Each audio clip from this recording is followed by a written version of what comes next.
इस मूवी के स्टार्ट होते ही हमें एक लड़का दिखाया जाता है जिसका नाम एक है और वही इस मूवी का मेन कैरेक्टर भी है। एक की एक फ्रेंड मैरिन होती है जिसका मर्डर हो जाता है और सब लोग इस चीज के लिए उससे ब्लेम करते हैं कि तुम ही हो जिसने उसका मर्डर किया है। लेकिन वो बहुत कोशिश करता है ये बताने के लिए कि मैंने उसका मर्डर नहीं किया, लेकिन सैडली कोई भी उसकी बात पर यकीन ही नहीं करता। लेकिन टाइम के साथ उसके पास कुछ सुपर पावर्स आ जाएंगी जिसको यूज करके वो ये प्रूव कर सकेगा कि वो उसका मर्डरर नहीं है। फिर हम देखते हैं कि एक अपने घर की विंडो में खड़ा होता है और उसके घर के बाहर बहुत सारे रिपोर्टर्स और मीडिया वाले खड़े होते हैं। उसे घर से बाहर बुला लिया जाता है और सब उसे ही ब्लेम कर रहे होते हैं कि तुमने मैरिन को मारा है। रिपोर्टर्स उससे सवाल करते हैं कि तुमने उसे क्यों मारा, लेकिन वो बहुत ही ज्यादा सैड और नर्वस होता है। ऐसा इसलिए था क्योंकि वो मैरिन से बहुत ज्यादा प्यार करता था। मैरिन की डेथ की वजह से वो खुद भी बहुत परेशान था, इसलिए वो उन सब की कोई भी बात नहीं सुनता और अपनी कार में बैठकर चला जाता है। इसके बाद वो अपने पेरेंट्स की तरफ जाता है, जिसके बाद उसके पेरेंट्स उसे हौसला देते हैं और कहते हैं कि सब कुछ ठीक हो जाएगा। लेकिन एक के फादर को अभी भी लगता है कि शायद एक ने ही मैरिन को मारा हो। ये सुनकर एक बहुत परेशान हो जाता है और वहाँ से उठकर चला जाता है। एक जब बाहर जाकर बैठ जाता है तो उसका भाई भी उसके पास आ जाता है। तभी उनके बचपन का एक दोस्त आता है जिसका नाम ली होता है और वो उन्हें सैड न्यूज देता है कि लैब जल चुकी है और मैरिन के मर्डर केस में जो एविडेंस हमें मिलने वाले थे, यानी जो सबूत हमें मिलने थे, वो अब नहीं मिल सकेंगे।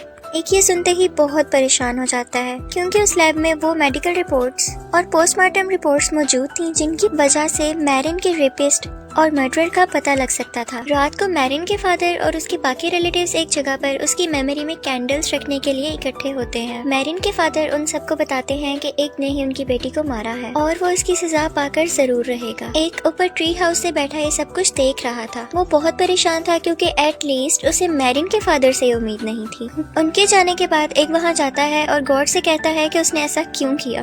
वहाँ एक की बचपन की एक दोस्त आ जाती है जो उसे ऐसा करने से मना करती है, लेकिन एक कहता है कि गॉड मैरिन को कैसे मार सकता है, जबकि वो हर संडे चर्च जाती थी और क्रॉस भी पहनती थी। अगले दिन जब एक सोकर उठता है तो वो अपने सर पर सींगों के निशान जैसा कुछ फील करता है। वो ये देखकर काफी परेशान हो जाता है कि क्या वो वाकई कोई बुरा इंसान था। बाहर आकर वो अपनी दोस्त को अपने सींग दिखाता है, लेकिन उसकी दोस्त इस बात को सीरियस ही नहीं लेती, बल्कि आगे से वो उसे अपनी स्टोरी सुनाने लगती है। वो कहती है कि मुझे तो देखो, मुझे तो कोई पसंद ही नहीं करता और तुम भी मेरे साथ सिर्फ इसलिए आए क्योंकि तुम कल नशे में थे। नेक्स्ट डे इगी अपने सींग निकलवाने के लिए डॉक्टर पर जाता है और रिसेप्शनिस्ट को अपने सींग दिखाता है, लेकिन वो देखकर बिल्कुल भी हैरान नहीं होती और उसे एक फॉर्म देती है फिल करने के लिए। वो बाहर जाकर बैठता है तो एक औरत और उसकी बेटी भी बैठे होते हैं। वो बच्ची बहुत ज्यादा चिल्ला रही होती है। एक अपना फॉर्म फिल कर रहा होता है कि तभी उस बच्ची की माँ बोलती है कि मुझे अपनी बेटी को किक करना चाहिए, यानी टांग मारनी चाहिए, क्योंकि इसकी वजह से आपको परेशानी हो रही होगी। वो ये बिल्कुल सच कह रही थी और उसके मुंह से सच्चाई उसके सींगों की वजह से निकल रही थी। एक जाकर वो फॉर्म रिसेप्शनिस्ट को देता है तो वो उससे पूछती है कि क्या मैं उन दोनों को बाहर निकाल दूं, क्योंकि आपको परेशानी हो रही होगी, और साथ ही वो उसे बाहर जाने का कहती है, जिससे वो औरत गुस्सा हो जाती है और शीशे पर जोर से हाथ मारती है। एक उसे रोकने के लिए जाकर उसका हाथ पकड़ता है कि तभी वो देखता है जैसे वो किसी आदमी के साथ रिलेशन में है। तभी औरत अपना हाथ छुड़वाकर वहाँ से चली जाती है। साथ ही वो छोटी बच्ची बोलती है कि मैं अपनी माँ से नफरत करती हूँ और उन्हें बेड पर ही जला देना चाहती हूँ। दरअसल वो औरत एक अच्छी माँ नहीं थी और ज्यादातर बाहर ही रहती थी। फिर एक जाकर डॉक्टर से मिलता है और वो डॉक्टर भी इन सींगों को इग्नोर करता है जैसे कोई नॉर्मल बात हो, लेकिन इगी उससे कहता है कि तुम इन सींगों को हटा दो, और डॉक्टर उन सींगों को हटाने से पहले उसे बेहोश कर देते हैं। बेहोशी में उसे अपना बचपन याद आता है कि वो पहली बार मैरिन से चर्च में मिला था और कैसे उनकी दोस्ती आगे बढ़ी। लेकिन जब उसे होश आता है तो वो देखता है कि उसके सींग अभी तक नहीं कटे और डॉक्टर कहीं और बिजी है। ये सब इन्हीं सींगों की वजह से हो रहा था। उसके बाद एक जाता है और अपने फ्रेंड ली से मिलता है और वो नोटिस करता है कि उसके फ्रेंड को उसके सींग नजर ही नहीं आ रहे। वो सोचता है कि शायद अच्छे लोगों को सींग नजर ही नहीं आते होंगे। उसके बाद वो अपने घर जाता है और अपनी मॉम को अपनी प्रॉब्लम के बारे में बताता है, तो उसकी मॉम आगे से अजीब रिएक्ट करना शुरू कर देती है कि मुझे नहीं सुननी तुम्हारी प्रॉब्लम, अच्छा होता कि तुम पैदा ही ना होते। ये सुनकर एक बहुत सैड हो जाता है और अपने फादर के पास जाकर पूछता है कि क्या आपको भी मुझे डांटना है। यहाँ पर उसके फादर उसे कहते हैं कि तुम्हें मैरिन को नहीं मारना चाहिए था क्योंकि वो एक बहुत अच्छी लड़की थी और तुम्हारी दोस्त थी।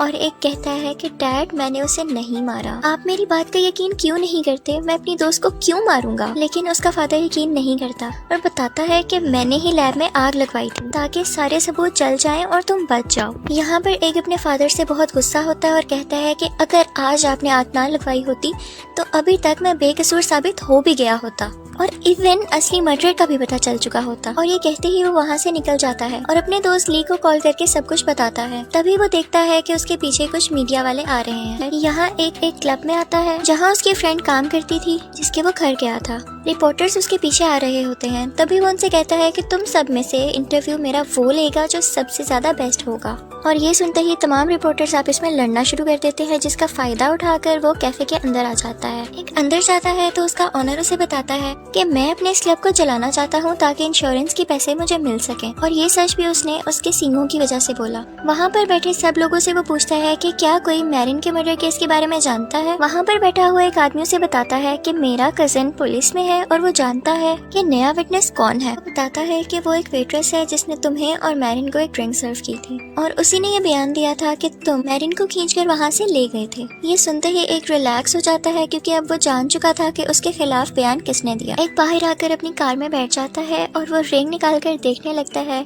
जो वो मैरिन को देने वाला था। सीन चेंज होता है और हम देखते हैं कि जिस रात मैरिन का मर्डर होने वाला था उस रात वो उसको प्रपोज करने वाला था। वो इस बारे में कुछ नहीं जानता था और उसने अपने फ्रेंड ली और अपने भाई को भी इनवाइट किया था। रात को जब वो मैरिन के पास आता है तो उन्हें एक वेट्रेस ड्रिंक सर्व करती है, लेकिन उसके प्रपोज करने से पहले ही मैरिन उससे कहती है कि हमें ब्रेकअप कर लेना चाहिए क्योंकि मुझे नहीं लगता कि अब हम साथ रह सकेंगे। एक बहुत ज्यादा सैड हो जाता है कि तुमने बचपन से मुझसे शादी करने के वादे किए थे और आज तुम ये कह रही हो। ये कहते ही वो वहाँ से गुस्से से बाहर आ जाता है। अगले दिन जब सुबह होती है तो पुलिस एक की कार के पास आती है और बताती है कि मैरिन का कत्ल हो गया है और तुम प्राइम सस्पेक्ट हो, यानी सबसे पहला शक तुम पर जाता है। अब सीन चेंज होता है और एक दोबारा दिखाया जाता है जो कि उस वेट्रेस से सच बोलने के लिए कहता है। वो कहती है कि मैंने झूठ तो इसलिए बोला था क्योंकि मुझे न्यूज़पेपर और टीवी में फेमस होना था। वो कहता है कि तुम्हारे इस बयान से कोई फायदा नहीं होगा क्योंकि वहाँ पे और भी विटनेस मौजूद थे जो बता सकेंगे कि मैं मैरिन को खींचकर नहीं लेकर गया। उसके बाद एक अपने भाई से मिलता है तो उसके भाई के मुँह से भी एक सच निकल आता है कि जिस रात मैरिन का मर्डर हुआ था उस रात मैं उसे उसके घर ड्रॉप करने गया था। ये सुनते ही एक अपने भाई को मारना शुरू कर देता है क्योंकि उसने ये बात तब नहीं बताई जब पुलिस इन्वेस्टिगेशन कर रही थी। एक अपने ख्यालों में उस रात का सीन देखता है जब उसका भाई मैरिन को लेकर जा रहा था, लेकिन वो बहुत नशे में था और उसकी ये हालत देखकर मैरिन वहाँ से उतरकर जंगल की तरफ चली गई थी और एक के भाई की आंख लग गई थी।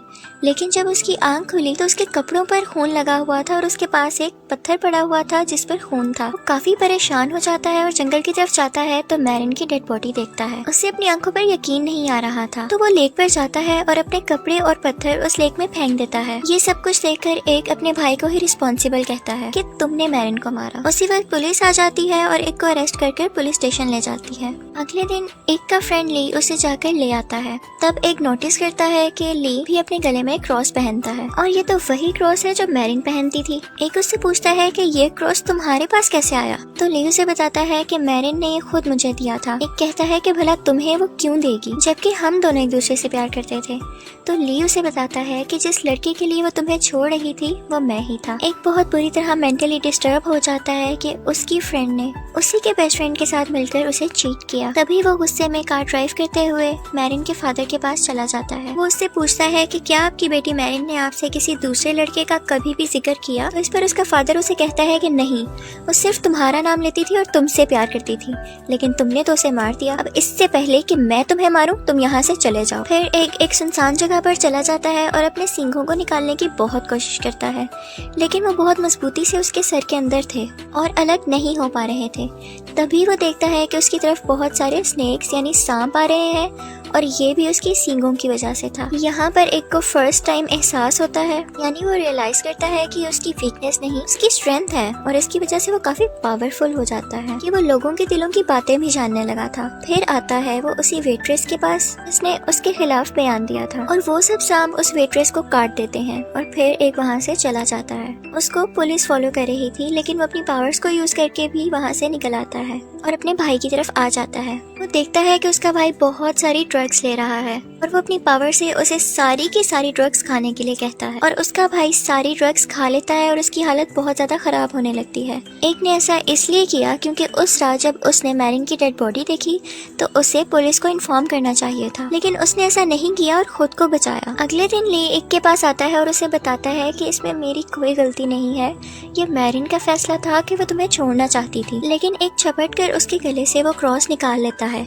जैसे ही वो उसके गले से क्रॉस उतारता है तो उस उसको एक के सींग नजर आने लगते हैं। यहाँ वो समझ जाता है कि ली मैरिन के क्रॉस की वजह से प्रोटेक्टेड था, लेकिन अब ऐसा कुछ नहीं था। वो जाता है और ली के गले को दबा देता है। फिर उसे ख्याल आने लगता है। वो देखता है कि मैरिन ली को कह रही होती है कि वो एक के साथ ब्रेकअप कर लेगी, और उसी रात उन दोनों का ब्रेकअप हो गया था। उस रात सब कुछ ली अपनी कार से देख रहा था। फिर जब एक का भाई मैरिन को ड्रॉप करने जा रहा था तो पीछे पीछे ली भी उनको फॉलो कर रहा था, और जब देखता है कि उसके भाई की नशे की वजह से आंख लग गई है तो वो जंगल की तरफ जाता है जहाँ पर मैरिन थी। वो मैरिन की तरफ जबरदस्ती आगे बढ़ता है, लेकिन मैरिन उसे पुश कर देती है कि तुम ये क्या कर रहे हो, जिस पर ली उसे कहता है कि तुम एक से ब्रेकअप तो मेरे लिए ही करी थी, तो फिर अब तुम ऐसा क्यों कर रही हो। तो वो उसे बताती है कि मैं तब किसी और सोच में थी, लेकिन मैं अब भी एक से बहुत ज्यादा प्यार करती हूँ और मैं उससे दूर नहीं जाना चाहती। ये सुनकर ली को बहुत ज्यादा गुस्सा आ जाता है और वो उसे सेक्सुअली अब्यूज करता है। मैरिन खुद को बचाने के लिए ली के हाथ पर काटती है, लेकिन ली एक पत्थर से उसके सर पर अटैक कर देता है,